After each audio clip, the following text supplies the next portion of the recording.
Manay, babakal nga na yun sa ano? So ano, tabi? Salamat, sir. Sapsoy. Igwa. Ano pa tabi? Tayo na. Tayo na. Iyo. Ne! Saro lang baga. Saro lang.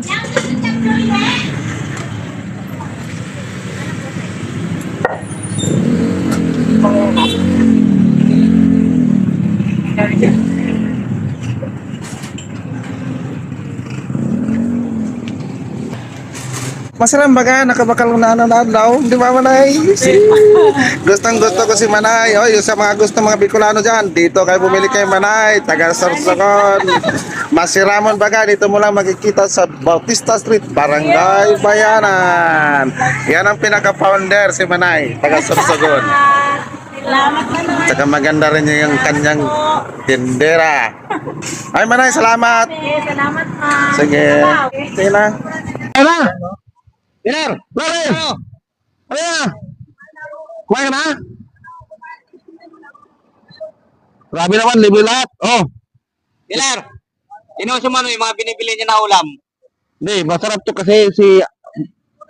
Sabi niya sa akin, gulay lagi kong bilhin kasi hindi nakain si Jim.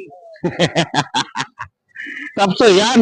Suksoy pala. Oo, binili ko to kay ano, Bicolana. Masarap magluto si Bicolana eh. Nagbigay din ako doon ng isang daan na pangaspo sa anak niya, ano eh. Yo. Ano? Di ba may mga ano doon, hulog-hulog sa ano pamas. Saan ba? Sa anak ni Alfred. Sinong Alfred? Hindi talaga hindi nagbago lasa ni Bicolana. Yung ano niya. Singbar. Anin pa? Sing. Bili mo Carlo, bata pa yan. Bilang doon, yun si ano. Hmm. Tapos tayo dyan, sa laki. Alam mo price yan? Punuin ko sa punuin ko. Wala pa kakain. Kain mo muna. Ay, Carlo. Tinatamad pa ako. Ay, delikado kaya yung lang tinatamad kakain kang kumain, Gagor ka. Huwag kang magtamarin magkain. Mar. Sting. Pero kakain na yan. Bili ka. Bye, kain, bye.